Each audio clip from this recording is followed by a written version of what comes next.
Welcome to the stomach. Please open up your Instagram and search @thestomach_official to follow along with our presentation. The stomach has three main general functions. Firstly, it's a temporary storage place for food. Food travels down the esophagus to the stomach where it's digested and stored for 2 or more hours. Secondly, the stomach is responsible for the mixing and breakdown of food by contracting and relaxing the muscle layers. Lastly, the stomach is solely responsible for the digestion of food. So if you could just pause the presentation video right here, we're going to ask that you read the next 5 posts on our Instagram page related to the different layers of the stomach, and then also some other little side notes on anatomy before we jump into talking about cells. Of the stomach. Parietal cells are 3-pronged oval-shaped cells found in the more apical region of the stomach glands. They are epithelial cells that secrete hydrochloric acid, making the stomach acidic so that it can digest. Working simultaneous to this, the parietal cells also involve an intrinsic factor, producing a glycoprotein required for vitamin B12 absorption into the small intestine. Enteroendocrine cells are found deep in the gastric glands.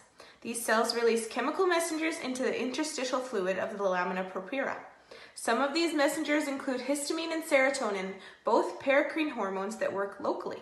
These cells ultimately assist in controlling glucose levels, food intake, and stomach emptying. The first cell that I'm going to talk about is called the chief cell, and chief cells are found in the bottom of the gastric glands in the stomach. They're little cube shaped, and they secrete 2 very important things. So number 1 that they secrete is lipase, and lipase is a fat digestive enzyme. So obviously very important in the stomach for breaking down fats and all the yummy cheeseburgers that people eat. And then they also secrete something called pepsinogen, which is the inactive form of pepsin, and we'll be talking about pepsin a little bit later. The mucous neck cells, so they are found in the bottom of the gastric glands and then also in the neck portion, hence the name mucous neck cells. They secrete a very thin, soluble, acidic mucus that is quite different from the mucus that the actual mucus cells produce. Next up is feedback loops. The first one is about how the stomach works to break down proteins and other things that enter your digestive system. This positive feedback loop involves chief cells, pepsinogen, pepsin, and hydrochloric acid. Basically, when a person eats food containing protein or peptides, your stomach's chief cells are stimulated to secrete inactive pepsinogen. This pepsinogen needs to be converted into something usable. Hydrochloric acid secreted by the parietal cells of the stomach helps to convert the inactive pepsinogen into pepsin. This acid acts as a catalyst for the conversion. The resulting pepsin has a big role in digesting the protein into peptides, which then causes the secretion of more inactive pepsinogen and hydrochloric acid. Thus, it is a positive feedback loop, as more and more molecules are called to action. The next post explains a negative feedback process in the stomach. This process helps to regulate the pH levels in the stomach. The stomach functions most efficiently at a pH of around 1.3 to 1.5. That is quite a specific range with not much wiggle room. In order to keep your stomach at the right pH, your body has a negative feedback process in place.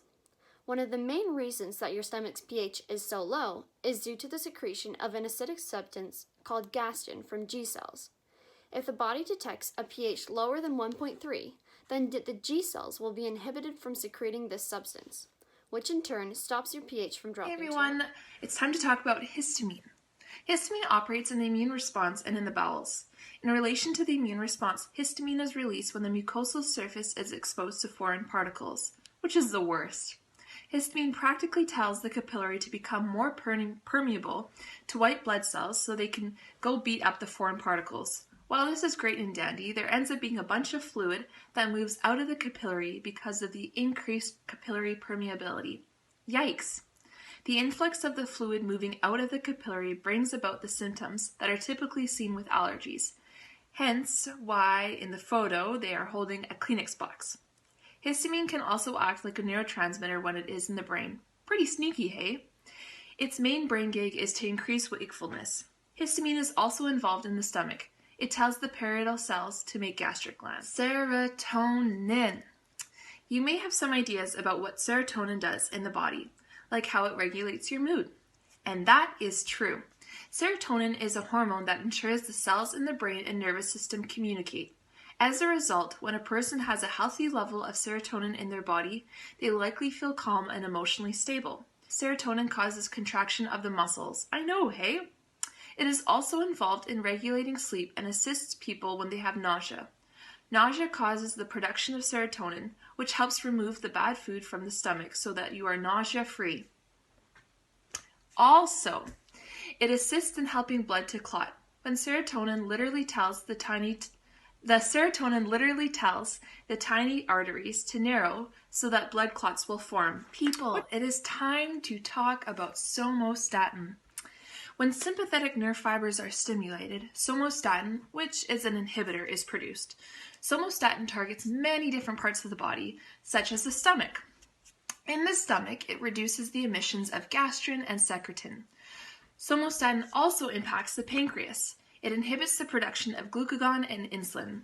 It is also widely distributed in the brain, specifically in the hypothalamus. Somatostatin is a growth hormone inhibiting hormone, or a GHIH, and therefore it inhibits an excessive release of GH to ensure that the person does not have bones that grow abnormally large. Conditions where the GHIH is not adequately inhibited include giantism, which is seen in the photo. Bless up somatostatin for ensuring that the hormones and all don't overload. We all need an inhibitor in our lives to keep us in balance. Hi. Just before I get started, I just wanted to note that I will be summarizing. Please make sure to read the captions on each post on Instagram, as they will provide more in-depth detail regarding each of the topics I will cover. To start off, we first need to discuss intrinsic factor. It is secreted by parietal cells in your stomach, but it is absolutely vital so that oxygen can be carried all around your body by our red blood cells. If anyone ever tells you that your body isn't connected, this here is proof. A glycoprotein secreted by your stomach is needed so that the vitamin B12 can be absorbed in your small intestine, which in turn allows for the production of mature erythrocytes. Your stomach is more than a place where your favorite foods will be digested. Next, there is gastrin, a hormone that is absolutely vital to the functioning of a healthy human as well by regulating stomach secretions and motility. It is produced by G cells in the lining of the stomach. It stimulates muscle contractions that helps to digest the food one eats. A huge part of gastrin's job is that it stimulates hydrochloric acid, or HCl for short. HCl makes the stomach very acidic, and this then allows for pepsin to be activated. Pepsin digests proteins. The highly acidic environment denatures proteins, breaks down cell walls of plant foods that we eat, and kills bacteria that we ingest with our food. Thank goodness for that, or else we would all be sick a lot more. Finally, there are two lipases that I want to touch on. They are gastrin and lingual lipase. They are not the most important lipases in our body, as they only provide about 15% of the overall fat digestion in our body. But they need credit where credit is due, as they are able to survive our stomach's highly acidic environment, and without them, we would just not be able to digest fats like we do.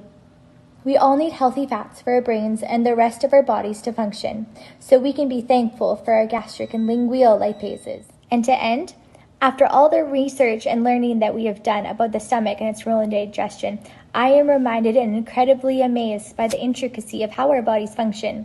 We were created with so much detail. A reminder to always take care of our bodies the best that we can. Thanks so much for following along with our project, and I hope you learned a lot about the stomach.